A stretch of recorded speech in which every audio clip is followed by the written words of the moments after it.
Welcome to Top Advisor Marketing, where you will learn how to become a prolific online influencer, attract more ideal clients, and grow your practice. Brought to you by Top Advisor Podcasting, a done-for-you podcasting solution built just for trusted advisors. And now, your co-hosts of Top Advisor Marketing, Kirk Lowe and Matt Halloran. Hello and welcome to another Top Advisor Marketing podcast. You know, networking is an amazing thing, especially when you use social media in the way, especially with like LinkedIn, in the way that you really want to use it to get to know people and make connections. I am so excited about having our guest because not only does he have an amazing social media presence, he's been featured in some of the biggest publications around because his story's so amazing. He's truly amazing, and he's going to drop some serious knowledge on us today. So his name is Jon Dwoskin, and he is the founder and CEO of the Jon Dwoskin Experience. And welcome to the show, man. You ready to get started? I'm ready. I appreciate you having me on the show, Matt. Your introduction makes me think of one of the most important personal branding things that I learned 25 years ago, which is never believe your own PR. But thank you for the intro. You're welcome. Well, see, I fell prey to your PR because I was like, wow, this dude's awesome. Anyway, well, then it's working. Yeah, it is. But then you still never want to believe it. That is the downfall, which I think you and I both see. Can I swear on this podcast? You know, not that I'm a swearer. You know what? You can. We have had other people do it before, and it's really funny. Anytime that does happen, John, right. My team is like, "Oh my God, do we need to edit that out?" And I'm like, "No, we really don't." Right. So. Right. I just was going to say, because when you see someone who believes their own PR, those are people usually, I guess I don't even really have to swear to say it, but those are just people, the douchebags that I just, you know what I mean? You're kind of like, come on, chill out. Well, I'm really interested. Let's start off with this story, right? So you were just featured in Forbes magazine very recently, and it was a really neat article and a really eye-opening article, and something that I think, it really hit home for me for a lot of reasons, which we don't need to get into, but let's talk about that. Tell us a little bit about yourself, please. Sure. Well, I'm going to tell you something. I'm a business coach for a living, and I always am talking to people about, being authentic and yourself and vulnerable and making sure that you pay attention to your brand, not only internally, but externally to your clients and how you market yourself, et cetera. And that Forbes article was so raw that when I read it, I thought, God, this is, practice what you preach. I mean, it was extra vulnerable. And I'll tell you about the article in a second, but when it went live, I knew about it like 24 hours before it went live. And I was almost hesitant. I didn't think anybody would really respond to it. And I think I had like over 500. I mean, not that I'm like a like person, but that I'm tracking it. But I think there was over 500 likes and 300 comments. I couldn't believe the response. And it just showed me the power of when you really put yourself out there and you really take your personal brand seriously and really make it personal. So many amazing things can happen when you're vulnerable. After reading it, I can see why so many people commented on it. And I love the vulnerability aspect of it. There's so much ego that we have to deal with in financial services specifically. A lot of advisors who have been successful, they're surrounded by yes people, and it's really hard to maintain that level of humility. And from a cultural perspective, in our company here at Top Advisor Marketing, humility happens to be one of our values.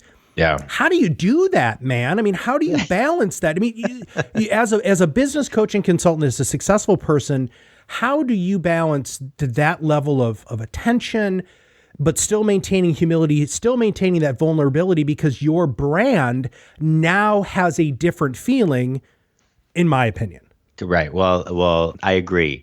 I've always been have had different levels of ownership of this. It's higher today now that I'm 47 than it was when I was in my 20s and before. But I've always had innately and intuitively this I'm of service type of mentality.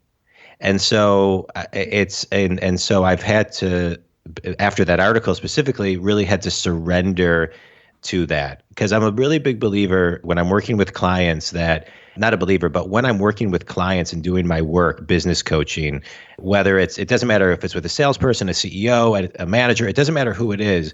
my sixth sense is so high, and I'm so in tune to them and what they need, and I can see what's coming. And because my sixth sense is so high, things just come through me.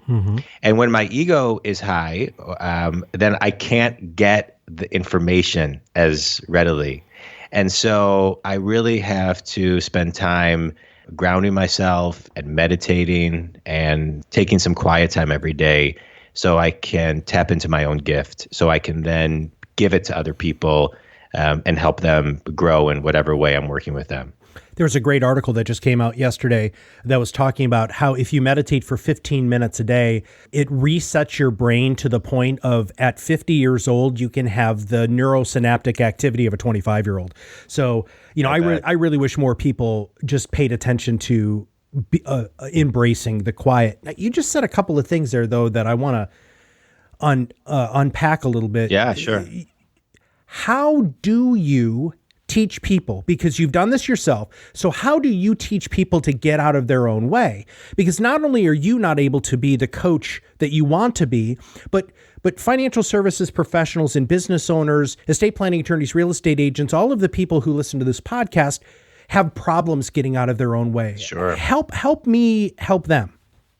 Well, sure. I mean, I can tell you one of the things that I think is absolutely critical is everybody needs at least 3 mentors in their life, because we all have those moments where we can't get out of our own way. And if you don't have mentors that you can rely on to help and push you in the right direction, then that is something. So for me, like when I work with clients, it's not, of course, my one-on-one time is very effective and productive, but I'm always accessible to my clients. And so it's having mentors that are accessible. This is not a plug for myself right now, by the way, but it's just having the mentors that are in your life accessible in real time, because you always need those people. I mean, when I am in that moment where I can't get out of my own way, I pick up the phone or I email my business coach, and so he helps me. My wife is an amazing mentor. She helps me get out of my own way when I'm feeling like I'm in a rut. But also when I'm working with clients, it's really important, and these are a couple fundamental things that most people do not do. A, have a plan. B, make it specific and measurable. And C, prioritize. I know those sound very simplistic and fundamental, but when you have a plan that incorporates those things, it's easier to get out of your own way because you know the rules of what you need to attack. The level of okay, so you just called something simple that everybody gets tripped up on, right? Correct. I mean, you're right. It really is that simple. Take us into the coaching world, your coaching world a little Sure. bit, when you're helping people create that. When I just had a gentleman on a podcast recently who was talking about how this client was too advanced to need a vision board. And I was like, really? That's really interesting. But the gentleman, I guess, wasn't a visual guy, which I've never heard of that. I coached for a long time, dude. Anyway, Yeah. help. Let's unpack that more. I want to keep diving deeper with you because Sure. you're already just uncovering some beautiful stuff. Yeah. How do you do that? So each person is different. It doesn't matter if they're in the same organization and I'm working with 1, 2, 3, 10. It doesn't matter how many people within an organization I'm working. They're each their own individual company, with their each having their own individual DNA and each having their own individual bedrocks, what's important to them, and understanding what drives them. This is something that I see in companies where people get this very off. The managers don't know what truly drives the individual people that they're managing. The CEOs, the leadership teams don't know what drives the individual people under them or the managers. And so when you have an organization, even when you have your values on the wall and your mission on the wall and your purpose on the wall, but you're disconnected from your people, then that's a problem. And so when I come in, I get people reconnected to themselves, to their DNA, to the bedrock of what makes them tick. And I think that's one thing I'm just happen to be really good at. And so because I can speak to them as an individual, and because I'm an outside source and I'm not part of the company, then they surrender and open up to the process. Yeah. And so that's one of the main keys. Okay. I love bedrocks. So when we talk about branding and marketing for our clients, we're always looking for those foundational principles, right? What really makes you, you, and what makes you truly unique and different. Help us understand how you uncover those bedrocks so that our listeners might be able to grab a piece of paper and say, okay, Jon just made me think about this way. Sure. So I'm a big fan. Like I say, everybody has their own individual DNA, bedrock, et cetera. And each person has their own individual brand. And so when you look at yourself as a product, right? So sometimes I ask my clients, look at yourself as a product. And if you were a product, what is your brand? What is your brand in these walls within your company? And what is your brand externally to the outside client? And then there's different clients, which we don't need to dive into, but there's the consumer, there's the vendor, there's all of these third-party groups, there's all of these different clients. And you have to really pay attention to what is your brand with all of these people. And so sometimes I work with clients like, nobody brings me in on this, or nobody does this. And so the first question I ask them is, well, what's your brand? And they'll say, well, what do you mean? What's my brand? I'll say, well, what is your personal brand? Are you a complainer? Are you a doer? Are you somebody who's glass half empty, glass half full? Like, why aren't people, you are the issue if people are not, look in the mirror. And so the most important thing is getting people to look in the mirror and determine why they are stuck in a pattern that simply isn't working for them.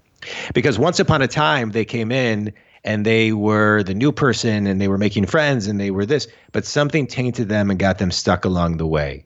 And so if they're still the right person in the right seats, then they really got to tap into their inner awareness and they got to snap out of it. I have a client that I work with pretty much the entire company, and I do some private coaching for their senior people. And one of the people I'm coaching is like, she was just not a friendly person who wouldn't talk to anybody. And after one session, I won't get you in, the content doesn't matter. They told me, oh my God, she's saying hi to people. She's walking in, she's smiling. She didn't understand her brand. Oh. And how her most important clients were the people that were just sitting around her. And so if you want to find your voice and not be considered arrogant or obstructive or, like we said earlier in the show, a douchebag, then you really want to understand what that brand is. And it means that you have to tap into some vulnerability of yourself and then bring your best self to the room so people want to be, so you're approachable and people want to talk to you. I think that people like to remain the same, even if it is not the best thing for them, because that's their homeostasis, right? That's their equilibrium. What do you do to make people, because it has to be within them, as you just said, for her to understand her own brain, how do you bring them out of it? How do you convince them that it's okay to take that risk to get out of that comfort zone? Well, most people are really, at some level, at some point, at some piece of their world, they're complacent. And so I have this little poem that I show people, and I'll summarize it now, but it basically is a story about a frog. And I apologize for all the PETA listeners, but it's just a story. And the story is that if a frog is placed in boiling hot water, it will instinctively jump right out. But if a frog is placed in tepid water and is slowly brought to a boil, they will ultimately get boiled to death. And that story resonates with, I've told it to thousands and thousands of people, really resonates with people on some level, whether it be personal or business. And so when I share that story and I say, where are you complacent and how is it affecting your, in this case, business world, then they surrender and typically open up with a story. Because they have, a lot of times they don't even realize they have fallen into complacency. And it's coaching them. It's first making them aware that they're complacent. And then what's the next step? Here's where people get in trouble. They then want to go, once they realize it, they want to go from A to Z. That's not how it works. They need to go to A to 8.1. Mm-hmm. What's the first step, maybe two, out of this level of complacency? Otherwise, they get too far out of, the law of proximity takes them too far out to something idealistic and unrealistic. And then I work with them on what's the next one or two things that they need to do. That's the secret. Small steps. The universe has probably given you an enormous amount of this knowledge and gifts that you have. But as we were preparing for the podcast, you and I were exchanging some book ideas and some things like that. What are the things, like where do you go for inspiration? Where do you go besides your mentors when you're stuck or when you want to make that next jump? Sure. So I'm a huge learner. I got into this business because when I was 18 years old, my dad gave me a set of tape sets by Brian Tracy, The Psychology of Success. He said, listen to these tapes. You'll learn more from these people than you will college. Matt, I became addicted, and there has not been a day that's gone by that I have not studied, listened to a tape, listened to a podcast, read a bunch of articles, read a book, listened to a book. So I'm a huge learner. I am always watching YouTube videos, listening to something. My car, I am always listening to a podcast, a book. I'm obsessed with learning. And I'll tell you something, I'm obsessed with learning, and that has been a huge piece for me because when I was a kid, I didn't know that I was dyslexic. I didn't know that I was auditory. I thought I was more visual. I am visual, but I'm more dominant in auditory. And so from 18 to 31, I was listening to every book I could on cassettes, not knowing that I was fueling my brain with exactly what I needed. And so knowing how you learn is key. And so now even though I read a ton, I'm also very reliant on audible.com and podcasts because that's how I know I learn and can retain faster. One of the books that you and I talked about when we were preparing for the podcast was the Bhagavad Gita. And for those of you who don't know, it's a Hindu / lots of other religions have attached themselves to this book. But it's an amazing book, and it's very different, and it'll get you out of your comfort zone guaranteed. How often are you reading things like that are so out of the norm for what you do professionally, just to kind of interrupt your patterns? It's every day. One of the books that I don't think I would be where I am today if I hadn't read it 25 years ago was Seed of the Soul by Gary Zukav. It's one of the most powerful and amazing books I've ever experienced. I'm actually reading it again and listening to it right now. The book, in quick summary, we're talking about branding and marketing and things of that nature. What the book talks about is that when you can't tell when the personality ends and the soul begins, that's a human being. And I remember 25 years ago listening to that thinking, I'm out of alignment. I got to get into alignment. And that sentence that I read in that book has allowed me to make some decisions along my path of reinventing myself and switching my industries anytime I felt out of alignment where my personality did not match my soul. I had a gentleman who told me he was super excited because he found the free online university classes from like Harvard and Yale and all of these things. And he was taking a metaphysics class. Uh-huh. And he's like, dude, talk about blowing your mind. He's a finance guy and, he's really black and white and numbers and equations have to equal, and he's learning about reality and time. And he was like, you know what? I think I learned more, not only about myself, but also how to be a better advisor by totally getting out of that, kind of brain thinking. So, yeah.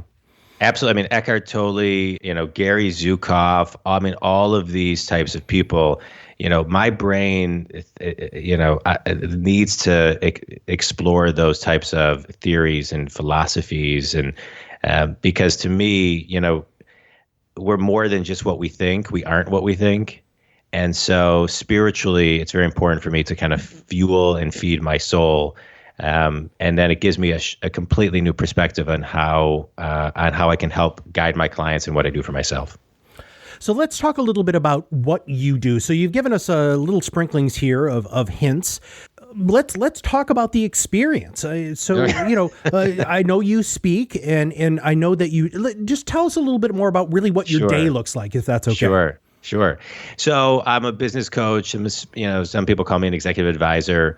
I speak. I'm an author. I wrote a book called The Think Big Movement, which is a business book told as a parable about a year and a half ago. Writing another book called Think Like a CEO, which will be out at the end of the year, 2019.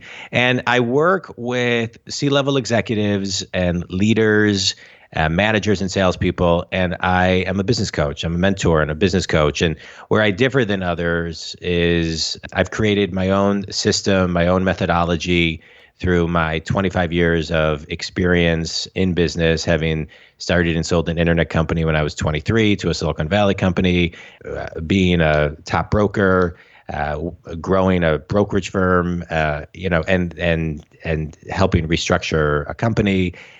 And I just love going in and working with owners to create and set a vision, reverse engineer that vision to all the nitty-gritty things that need to be done on a daily basis, and helping them create a plan and a business plan, and then holding them accountable. I love working with managers to teach them how to manage people, because many people do not. And I love working with salespeople, because a lot of people salespeople get complacent and need a sales mentor to help them figure out how to grow their business in a significant way. And so I do that. I do a lot of one-on-one coaching. I do a lot of group trainings for salespeople and managers, a lot of one-on-one coaching with, C-levels, leaders, managers, salespeople, et cetera. And then I speak. I speak to large groups and do keynotes, all over the country. And because of technology, like we're using Skype right now, I have clients all over the country, all over the world that I'm business coaching. And everything I do is very custom to the person, to the company, to what that specific person needs, because people can only take so much at a time. And I customize it to them. So I'm speaking their language, not just shoving something down their throat that I think will work. If you don't mind, I'm going to take a moment to ask you a couple of questions that are maybe a little bit more standard, but give our audience an opportunity to get to know you a little bit more as a human being. Is that okay? Yeah, shoot. All right, man. When you're not doing all of this stuff, what do you do for fun, man? So I have a family. I have a family. I have a bunch of friends, and my wife and I, we live in Michigan. My son is 16. My daughter's 13. So I'm very hands-on, family man, and I spend a ton of time with my family. I'm a big tennis player. I love to play tennis, a little bit of golf. I don't play as much golf anymore just because it just takes up a lot of time. Basketball, tennis are really what I enjoy. I picked up pickleball last summer, which is a ton of fun. And, just and then hanging with friends and just enjoying life. When you look at your hero, who would you identify as your hero? I would say when I look at my hero, when I look at a hero, I really look at my parents. And the reason I say that is both my parents have passed away. My mom died when I was 25. My dad died unexpectedly 3 years ago. And, it's interesting. There were so many things I learned about my parents after they passed away, and so many new perspectives I learned as I grow older of my parents. And sometimes I think, God, I don't know how they did what they did and in the situations that they were in. And because they really did their best to protect myself and my brother and my sister from a lot of junk. And yet they had to persevere and provide. And, the times were much harder than I thought. And so, yeah, that was, and I would throw my Grandpa Sam in that too, because they were all just amazing people that did amazing things and just persevered through some really tough times. How about historically, when you look at amazing people in history, who do you kind of go to as your go-to person? Abe Lincoln. Yeah, really? I think he was a great man. He freed the slaves. And I just think that, everything about him, I think was, I shouldn't say everything because I don't know everything, but in many aspects, he portrayed himself as an impeccable leader. And in times where maybe today some of his decisions seem easy, but back then they were not. And I've always liked Abraham Lincoln. Define success, because you deal with people and part of your existence is helping people achieve that. How do you define that? I define success for yourself, not for other people, for you. I define success as inner fulfillment. Okay. And one of my favorite quotes is, success without fulfillment is failure. And I have left careers because I was doing amazing, but I was not fulfilled. And so without inner fulfillment, I just, that to me is success. I know that I'm doing what I absolutely love to do. I know I'm in my purpose. I know that there isn't 1 ounce of everything that I do that doesn't have clean intents, that is not completely pure, and that I love everything that I do and the people that I work with. And it gives me huge inner peace and huge fulfillment. If somebody wants to engage you, what is the best way for them to do that? Sure. Well, I give my cell phone out to everybody. My cell phone is 248-535-7796. The best thing is to call me directly, and we can determine, what your needs are and, what that fit is. Again, I work with clients all over the country, all over the world via Skype and Zoom and conference calls. My clients in Michigan, obviously, I'm more meeting face to face. And the best way is to call me. You can also check out my website, Jon, Jon Dwoskin, Jon, as in David, Woskin.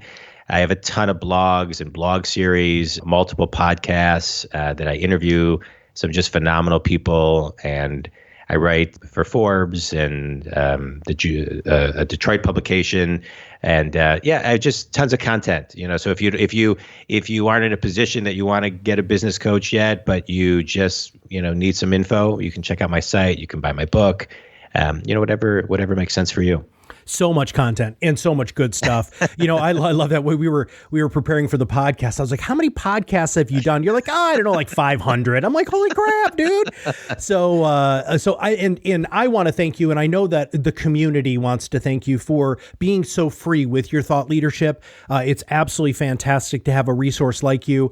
But I'm going to say something that I don't normally say.